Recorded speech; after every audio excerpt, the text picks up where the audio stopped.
how can you simulate the dynamics of a pump, but also the logic based on real-time solar data?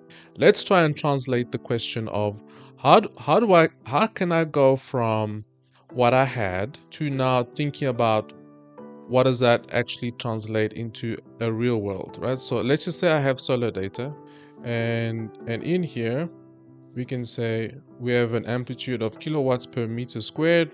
Let's just assume kilowatt per meter squared, and we have quite a low frequency.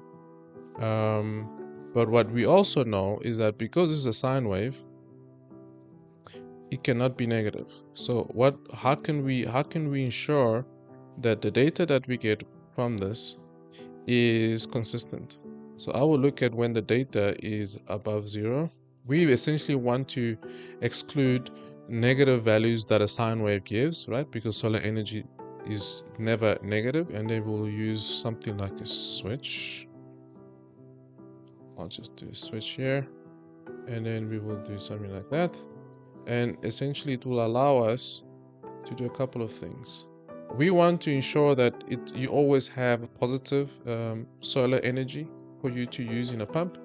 So we can use a conditional statement here, which is compared to 0, for which when it is smaller than 0, you want a specific value to be given, i.e. so. And we will use something called a constant. And in this case, it's this number here. So cyclic measurements, it has a comparison. The switch requires a logic statement, right? True or false. This is a true or false line. And the only thing that it's doing, it's trying to ensure that it switches between the two whenever this is either true or false, right? That's literally all that it's doing. What we see here, we see that we've achieved what we wanted, which is, even though it's still very poor resolution, but what we can definitely see is that we do have some form of a sine wave that not only gives you the intensity that we want in amplitude, but also ensures that it's 0 after a specific time. So now how do we translate the solar energy, which is kilowatts per meter squared, into kilowatts, and also how do we ensure that the pump itself is able to give us some meaningful numbers? Here we can do something called a gain.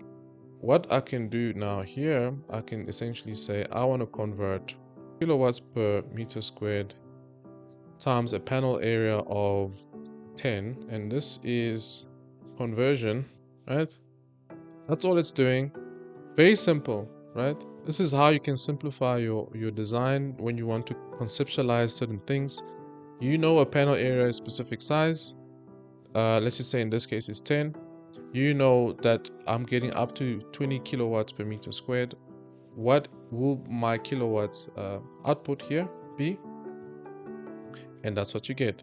We also know that the pump has got some losses, right? So what does that mean? It means that not everything that you get from the pump, from the solar panel, you will get through the pump. Let's just say it loses about 70%, and it probably is more. Just based on the last few videos, you will know that electrical energy into mechanical energy for a pump using solar is very inefficient. So now what you have is you have a panel area, you have some efficiency of 70% that will be used. Now what you also can do is realize that there could be some noisy characteristics. So how does one do that? Now there's many ways of doing it, but the one way of doing it is just add some random. In this case, Gaussian noise, which is known as white noise, cannot be used. So what you have here is, what you can do is now you can scale this, right? You can say, I've got a certain efficiency, but I also know that there's also some level of uncertainty with the power that I get. So what can I do?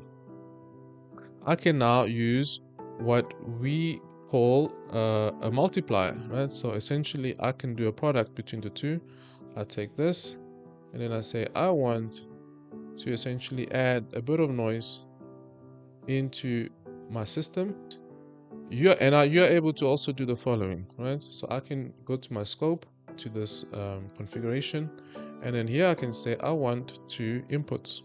What does it look like with and without noise? right? That's essentially what I'm doing. This is what we get. So this is not realistic, right? I hope you guys can see that. It's not realistic because the noise is so high that what you're getting is way more in terms of power to what is nominal, right? So what does that tell you? It tells you your modeling is not very good. So how do we fix that? It's clear that the intensity needs to come down quite a bit. So let's just make it a factor of 10. So actually what we should be doing is doing the following, is find something in under maths operation again. So we go maths, and because we want to do some addition.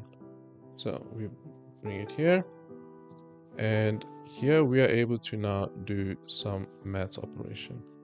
And we go here, and we add it like that. And all of a sudden, now this becomes the noisy component we want to see.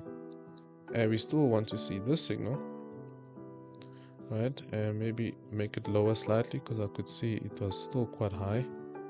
So we make it 0. Like that, something like that. And then we open up our scope again, and this should now give you a much better indication. There you go. All right, so what we now have is a couple of things. We now have a complete understanding of the workflow that we need to simulate a pump. Not only that it will only look at the noisy characteristics that could come from its inefficiency and uncertainty in terms of power, but also ensure that the pump only operates and shuts off in terms of when there is no solar energy. This is quite important because what we've seen here is we've seen a couple of things. We've seen how to edit your simulation in terms of simulation time. We've debugged how your simulation time, if it's fixed step, now needs to have a clear integer number for you to work, or you need to go deeper into that conversation. And we've seen how to directly debug while using a scope that gives you a clear indication of how your simulation needs to work.